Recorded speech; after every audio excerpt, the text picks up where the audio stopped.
боре ҳам шудааст ки барои ба варзиш машғул шудани ту касе монеъ шуда бошад?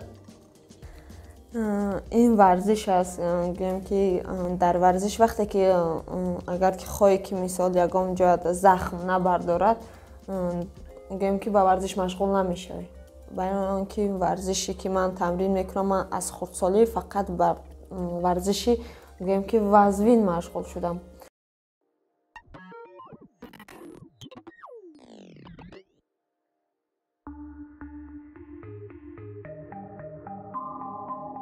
футбол, волейбол, асбдавонӣ, гӯштин, вазнбардорӣ, давидан, теннис, камонзанӣ ва даҳҳо навъи дигар ки ба шакли том варзиш ном мебарем, барои тарбияи ҷисм, рӯҳбаландӣ ва муҳимтар аз ҳама ба солимӣ бадан кӯмак мекунанд.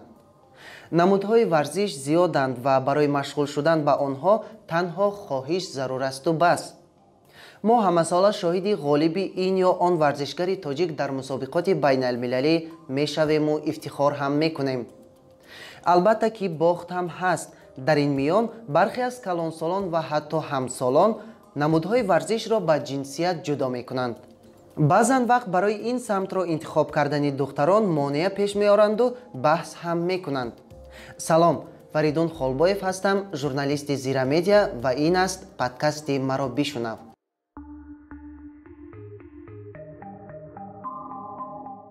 меҳмони ин нашри подкасти мо Миҷгона Самадова, устоди дараҷаи байналмилалӣ оид ба кикбоксинг, ғолиби чандин мусобиқаҳои ҷумҳуриявию байналмилалӣ ва курсанти Академияи Вазорати корҳои дохилӣ мебошад.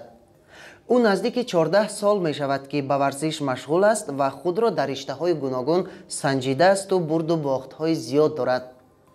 ҳадаф аз даъвати Миҷгона он аст ки бифаҳмем то пастиву баландиҳо ва шикасту рехтҳои роҳи тайнамудааш то чӣ андоза ба пешравиаш кӯмак карданду ё баръакс монеъ шуданд. оё ихтилофи назар байни наслҳо дар самти варзиш ҳаст? дастгириву бетарафии мухлисон то кадом сатҳ метавонад ба варзишгар таъсир расонад? калонсолон ба варзишгар духтарони ҷавон чӣ гуна диду назар доранд? ин ва дигар суолҳоро дар нашри навбатии подкастамон баррасӣ хоҳем кард. барои духтараке ки ҳоло хурд аст, яъне аз 7-8 солагӣ ба варзиш машғул шудан ва оғоз кардани тамринҳо мушкилӣ пеш намеорад? برای دخترانی که 7-8 ساله هستند در ورزش وقتی که مشغول میشوند گویم که برای آنها چقدر که تمرین هایی که ما میکنیم یعنی کلان سالا با آنها آنقدر تمرین های مشکلی نمیتین و آن هر یک تمرین های میتین که شوق‌آور باشد که همون ذوق همون دخترک در ورزش بسیارتر شود. وقتی که من از خردسالی گویم که از 7-8 سالگی با ورزش مشغول شدم برای من گویم که ورزش این در دل من جا بود. من از خردسالی با ورزش مهر و ذوقت بسیار داشتم و من وقتی که با ورزش به تمرین می رفتم اولین ورزشی که من مشغول بودم این محاربه تن به تن بود که استاد من کریم و مطلوبه که وقتی که من بر آن تالار ورزشی به تمرین مشغول می شدم آن کس به من گویم که مشقای شوق‌آور بسیارتر میداد و من بسیارتر به آن مشقا مشغول شدم. سال به سال بعد من همین ورزش رو از خود کردم. боре ҳам шудааст ки барои ба варзиш машғул шудани ту касе монеъ шуда бошад? این ورزش است گویم که در ورزش وقتی که اگر که خواهی که مثال یگام جا زخم نبردارد گویم که با ورزش مشغول نمیشه. برای آنکه این ورزشی که من تمرین میکنم من از خردسالی فقط بر ورزشی گویم که وزوین مشغول شدم. برای همین من در ورزش میرفتم دستم پوچم یگام جاش که زخم میبرداشت میامدم خونه دا میفتن که بس در کار نیست میگفتن، ولی من به این نگاه نکرده باز مشق تمرین هایم رو دوام میدادم. وقتی که گویم که این ورزش است پستی و بلندی های بسیاری دارد، برای همین از هر یک گویم که مشکلی های میشید، هر یک گویم که در ورزش مثال پستی و بلندی های میشید، بله خانگی و ناراضگی بیان میکردن که بس کن در کار نیست، вақте ки ин хе мегуфтам ва бисёртар ба ман гӯем ки модарам ба ман бисёртар меҳри маро ба варзиш бисёртар мекард. рӯзеш мешуд ки худам дилмонда мешудам, мефтам намеравам, вале модарам боз маро гӯем ки ба варзиш боз мегуфт ки то ин дараҷаро овардӣ, бояд ки ту мақсад мониву то охира равӣ духтарам, хез ба варзиш давом те мегуфтам. ба андешаи ту чаро калонсолон барои ба ин ё он намуди варзиш машғул шудан байни духтарону писарон фарқият мегузоранд? варзиш гӯем ки яъне ки ҳамин варзиш ки тамрине ки ман ози тамрин кардаистам бокс ё ки аз хурдсолӣ ба муҳорибаи тан ба тан кикбоксинг машғул будам, ин варзишҳое ҳастанд ки худ маҳз ҳамин варзиши писарона аст. вале мо духтаро бонувон ба ин нигоҳ накарда, мо ҳамин варзишро интихоб карда ва дар ҳамин намуди варзиш номи давлатамонро, номи худамонро ва номи падару модарамонро баланд бардоштаистем. ва мо бонувон ҳози айни замон ҳамин мушкилие ки дар деҳот ҳаст, мисол гӯем ки ҳамин мушкилиҳоро мо паси сар кардаистем рӯз ба рӯз, ки рӯз ба рӯз аллакай деҳотаму дар ҳар як минтақаи Тоҷикистон ҳамин мушкилиҳо паси сар шудаистанд.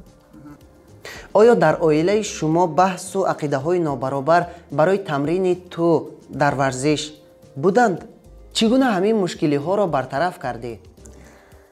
ва ё медиданд ки мисол мегуфтанд ки бас тамрин бас мегуфтанд, баъд вақте ки ман ҳамон захмон ҳамон гӯем ки ҳамон ҷое ки захм бардоштагӣ ҳамон ҷо соз мешуд, медиданд ки уже ман камтар зиқ ҳастам, баъд мегуфтам бо мехестам, мегуфтам ман мехоҳам ки ба варзиш равам, барои ин ки ман ин захм як рӯз аст, ду рӯз аст, вале ки ҳар як натиҷае ки мо нишон медиҳем як умр мемонад.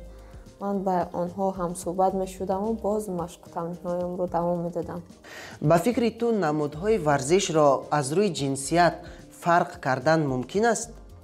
намудҳои варзиш гӯем ки бисёраш аку гӯем ки ҳамин варзиш, ин варзиш гарави саломатӣ аст, ин на бону на писар надорад, вале аз натиҷае ки вазвин ҳастанду сабук ҳастанд, ин хеле бисёри бонувон гӯем ки ба яъне муҳорибаи касбӣ, яъне ба муҳорибаи касбӣ бокс машғул намешаванд, гӯштинг бисёри бонувон машғул намешаванд. аз ин сабаб бонувон бисёртар ба лёгкия атлетика, варзиши сабук, ба гӯем теквондо, ҳаминҳо бисёри духтаро машғул мешаванд, вале ҳар як варзишгар ба худаш мақсад дорад. ҳар як варзишгар гӯем ки мақсаду хоҳиши худашро дорад. ин варзиш ки духтарона аст, писарона аст, ин хел нест. бештари занҳо ё умуман духтарон барои ҳимояи худ аз писарон ва ё хароб шудан ва ё бо мақсадҳои дигар ба варзиш рӯй меоранд, яъне ба таври профессионалӣ онро идома намедиҳанд. ту ба ин раванд чӣ ақида дорӣ? бале, бонувони бисёре, яъне гӯем ки бонувони маст тоҷик духтарон дар ин ҳамин саволе ки шумо додем ки ба профессионалӣ машғул намешаванд, маст тоҷик духтарон бисёраш намешаванд. дар дигар давлатҳо гӯем ки ҳар як варзишгар ва ё фақат варзиш давом медиҳанд, гӯем ки ва ё аз ҳамин хурдсолӣ ба онҳо варзиш то даме ки ва ё сину солашон нараванд, ба варзиш машғул ҳастанд, то профессионалиро мебаранд. вале бону духтарони тоҷик мо аз ҳисоби ки ҳар як кадомаш ба ҳар як хоҳиш мераванд. мисол хароб шудан, мисол бисёр хароб шудан дар занҳо аст.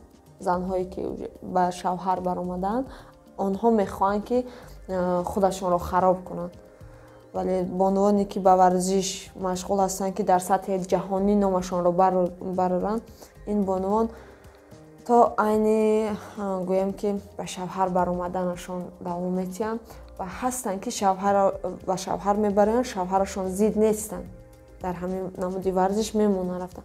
ҳастанд бисёриш ки зид мебароянд ки варзиш бас, хона башин, дар кор нест. ин маст дар ҳамин давлати худамон маст, дар Тоҷикистон ин хел аст. Дигар давлатҳо ба ин зиддият намебаранд. Аз ҳамин сабаб тоҷик духтарони мо наметавонанд ки то сатҳи профессионалиро расонанд. Чӣ хеле ки модарам мегӯяд ки ҳар як духтара гӯем ки обрӯяш дар дасти худаш аст. Вақте ҳар як модарам ба ман ҳар як сония, ҳар як дақиқа мегӯяд ки духтарам бо моҳ шини моҳ шавию, бо дек шини сиёҳ шавӣ. Ин яке аз гӯем мақолаи калонои мо ҳастанд. Барои ҳамин ҳар як духтар бо ҳамон шавҳараш якдигарфаҳмӣ кардан дар кор аст. Гӯем ки вақте ки шавҳарат якдигарфаҳмӣ бо шавҳарат мекунӣ, ҳам ширинии ҳаёт ҳаст, ҳам якдигарфаҳмӣ дар зиндагӣ бисёр мешавад, ҷангу ҷанҷол намешавад.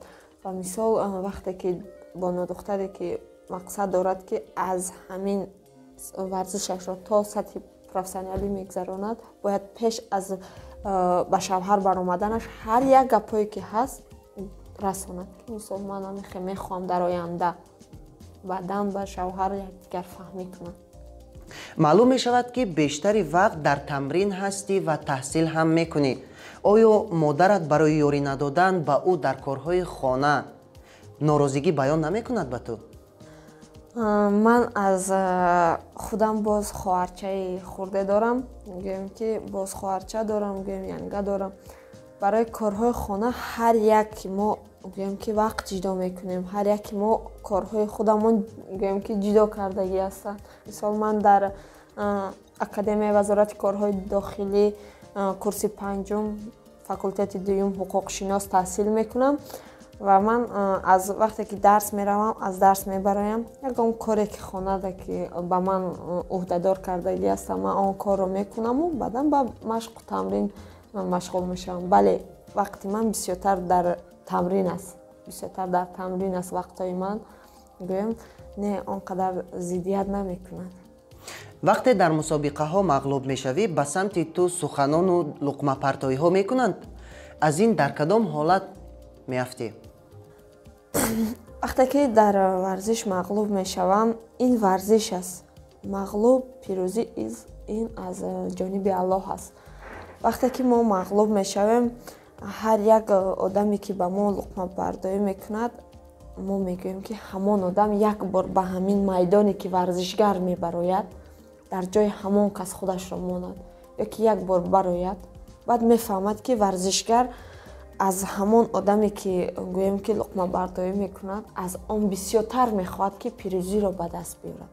ҳар як варзишгар мақсадаш ҳамин аст ки пирӯзӣ ба даст биёрад. ягон варзишгар намехоҳад ки мағлуб шавад. Вале ин варзиш аст. гӯем ки ин варзиш аст. мағлуб мешавӣ, пирӯз мешавӣ, ин ҳамаш варзиш аст. Барои ҳамин ҳар яки варзишгаре ки ҳар як инсоне ки ба ҳамин одамое ки варзишгаре ки мағлуб мешаванд луқмапартоӣ мекунанд, гӯем ки аҳамият наметиҳӣ. бо мураббиён чӣ? барои ғолиб нашуданат баҳс ё ихтилофоти назар ба миён меояд? ман аввалин варзиши ки машқ кардам дар муҳорибаи тан ба тан Матлуба Каримова ки дар он ман қаҳрамони ҷаҳон ҳастам, қаҳрамони Осиё ҳастам ва чандин қаҳрамони ҷумҳуриявиаш ҳастам.